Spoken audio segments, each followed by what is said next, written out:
let's try it. And if you would, maybe it's, of course, thinking.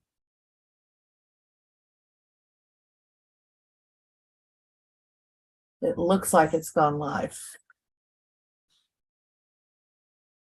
I got the little notification to hit got it that it's streaming live. Yeah, I did too. And it says at the top, meeting is now streaming live. Yes. And it went Well, I'm away. gonna close my window so I don't get some feedback. Good morning, Eddie.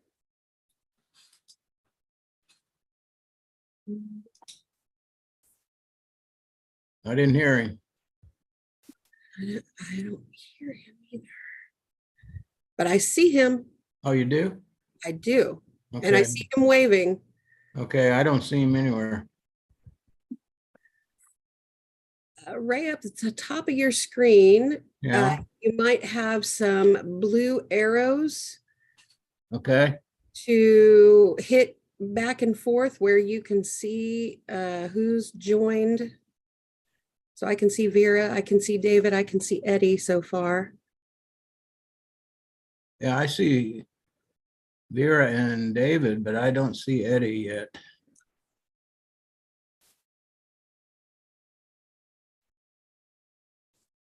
I thought I hit that blue, it looked like an arrow at the top. Yes, sir. Nothing changed. Huh. That's odd. You might want to drag the window open, or the window bigger a little bit. Just stretch it out. That might give you more participants you can see. I have no idea what that is. You put your mouse to the corner of the window and kind of Oh, here we go. drag it. It will give you a little arrow both ways, and that what helps you move it. Well, I can live without seeing Eddie, but that's okay. Surely he can't hear me, right? I think he can hear you. Okay, all right. I think Eddie, you're muted if you're, there he is. I got him now. okay, good. We are just waiting for the live stream to actually start running on YouTube. I'm checking with IT right now. So who are we missing? Thank Just you, Keith Vera. or-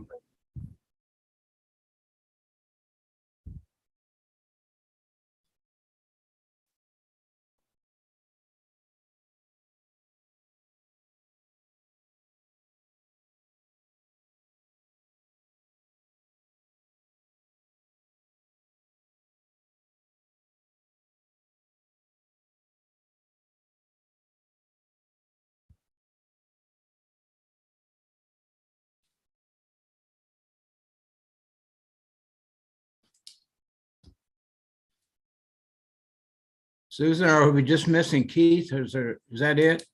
Okay.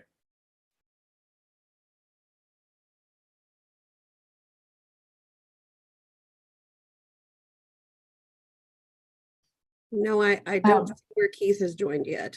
Okay. Susan, just really quickly, will you check that you've entered the correct meeting information to the live stream? It was the budget and finance. There he is. I think. No, that's Jim.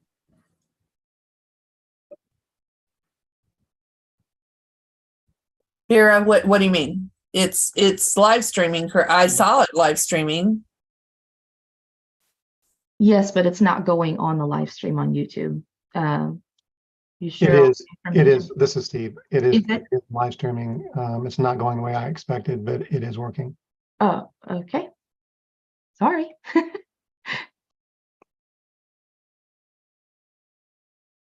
All right, it's 8:30, maybe 8:31. So I'd like to call the meeting to order and welcome everyone. I'm still not seeing Keith, but I think we can move forward. And if I understand right, we do have a quorum. Is that right, Susan? That's correct. Okay. Eddie, how you doing? I think he's muted. So our first an item on the after call to order is approving the minutes. I hope you've had a chance to review those minutes. Been a while for May 11th, 2023. And I would accept a motion to approve the minutes from May 11th, 2023. That's Dave Rice, so moved. Okay, is there a second? I see his lips moving, but I don't hear anything. Eddie?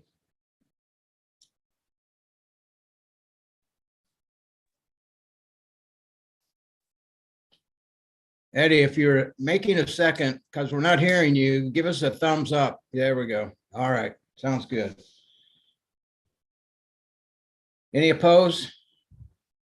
All right, minutes are approved. Moving on. Sharman, you have a report for us on the extraordinary cost Yes, sir. project recommendation, so we'll turn it over to you. Thank you, Chair Frederick. As we discussed last year, the Extraordinary Cost Review Project is scheduled to resume this fall. This round, we would be reviewing the healthcare discipline, and we would estimate that to include approximately 35 programs so far. We will provide all institutions with the same tools that we have done with previous years. That includes their own spreadsheet of all of the programs that they offer. So the spreadsheet includes a tab for each one of their programs to fill out. And we also have a letter of guidance, including examples of what not to include, as well as examples of things to include. We're recommending looking at a 3-year time frame to be used for costs and credit hours, and including the most recent year of data available. So this would include fiscal year 21, 22, and 23. The 3-year time frame will ensure that any of the anomalies that we all experienced during the pandemic doesn't adversely impact the costs. And using a 3-year time frame going forward will ensure the most recent data is included for all programs. As you may recall, the other 3 components of the cost model are updated annually. So we think that 3 years, we're hoping that we can get it done 3 years each time, and that would be about the quickest that we could get extraordinary costs updated for all programs. We would anticipate having the spreadsheets for the institutions ready and sent out in the next 2 weeks. Pardon me. And we would target May 1st of 2024 to receive all the data from the institutions so that we can aggregate that and then present that to the committee and the TEA next fall. I would also just mention that we met with the colleges on April 27th with a follow-up from Vice President Smathers on May 22nd to address questions and concerns about the cost model and so forth. We have addressed those items. One of the items that we had left to that was a question mark was whether or not we should look at a 5-year or a 3-year period going forward. Again, we're recommending the 3-year period. That would also keep us on a very quick pace to make these updates. And I think that's it. I'd stand for questions. Okay, any questions? Sharman. So Sharman, we're starting with healthcare, is that correct? Yes, sir. And the healthcare part of this, tell me again, how long do you anticipate it to take? We would get this done in 1 year to Okay, look at the 35 healthcare programs. all We right, would use a 3-year time frame to gather the cost data and the credit hour data to be used in the calculation. okay. It's a lot of work. Yes, but it's when we have done this previously, we've actually had in some years we've had a larger number of programs that we tried to review. we're keeping healthcare just as its own grouping, if you will, because we try to group like programs together. So there's a lot of shared costs for some institutions where they offer, for instance, practical nursing as well as registered nursing.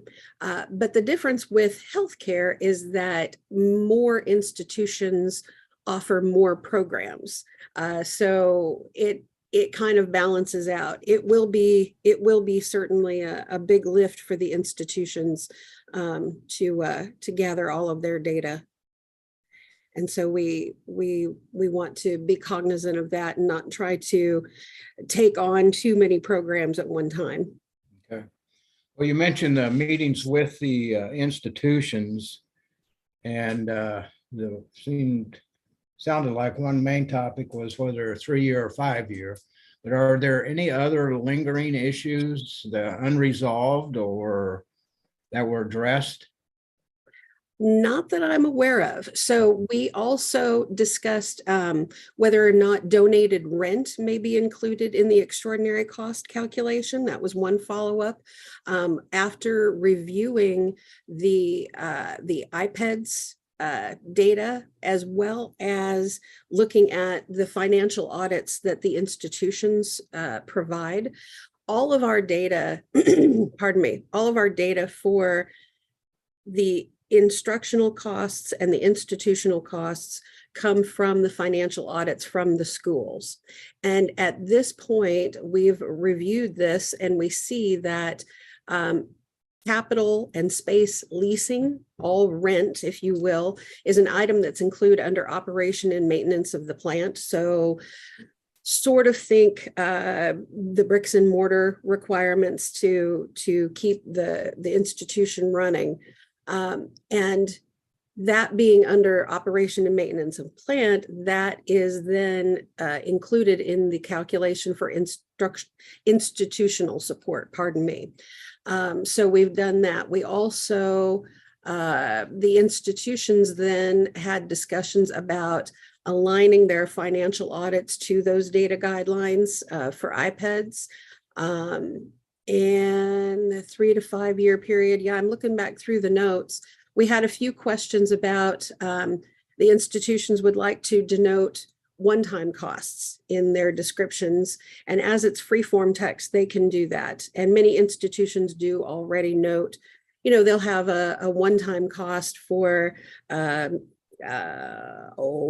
simulation mannequin or something, you know, and that's 1 year. It's not an ongoing cost, for instance. Yeah, April, I'm not sure if you have anything to add, but I believe that all of the items that we discussed on the 27th of April, and then Vice President Smathers followed up on May 22nd. And then we followed up again last week to just let everybody know, hey, we're bringing this back in front of Budget and Finance, and here's the plan. I don't think we have anything else lingering out there. Okay. David, do you have any thoughts on this?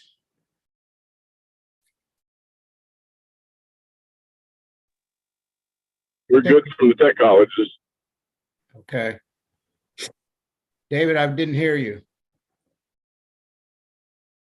No, I think it's pretty straightforward, and they've done their due diligence by meeting with the institutions, and I talked a little bit to the tech people here, and they seemed okay with it. So, Okay. Eddie, any thoughts? I've heard the same that David indicated, and I think the schools appreciate all the efforts that are going into this. And I certainly do, because I'll tell you, Ray, this is not an easy thing to put together, and they have devoted a great deal of time to this, and they're doing a great job. That's just my own thoughts, of course, but I've heard that from more than just me. Thank you. Yeah. Okay. So, action item here is what to recommend, perhaps a motion to put this on our discussion agenda for our TEA meeting? Yes, sir. Either discussion or consent. That would be up to you. Okay, the only reason I might suggest the discussion, because we have been on a break and we've slept since the last time we talked about this. So if nothing else, I think it'd be an opportunity to refresh everyone on the, the way it operates, and also ask any questions that other TEA members may have. So I would accept a motion. So moved. This is Dave Rice. Okay. A second? Second, this is Eddie. All right. And this will then go on the discussion agenda. All in favor, say aye. All right. Aye. Aye. Thank you, Sharman. Thank you. Okay, our next item is the goals for the upcoming year. And you can see that we were sent a list of the TEA goals for 22 and 23. And as they scroll down there, the Budget and Finance Committee had the goal of finishing the extraordinary cost review for remaining programs. Any thoughts on making any adjustment or additions to our goals for this next year?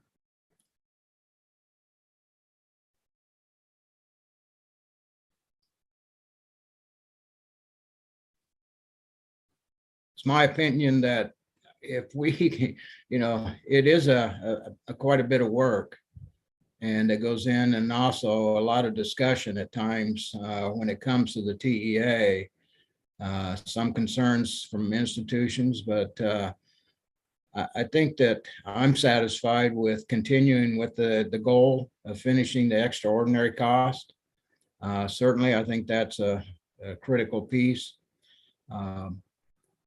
And if we want to just keep that as our goal, I'm fine with that. And unless someone would like to offer an additional goal or two to our list. Ready for any feedback.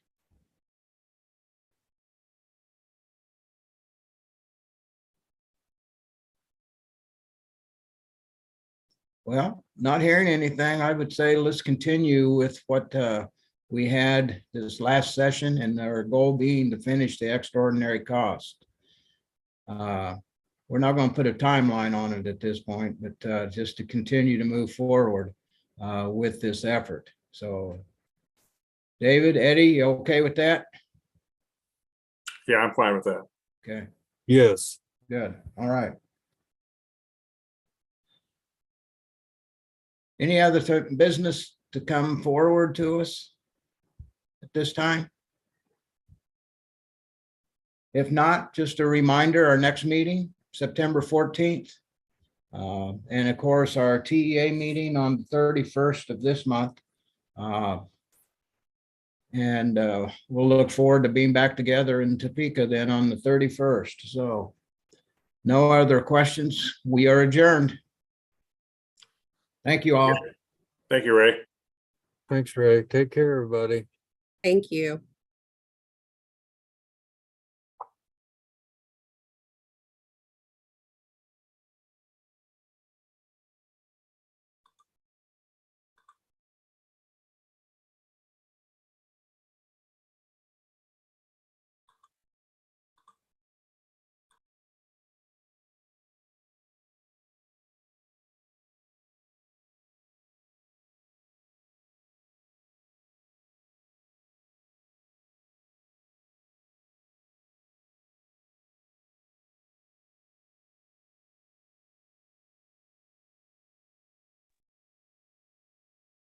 Susan, you will want to end the custom stream first and then the meeting.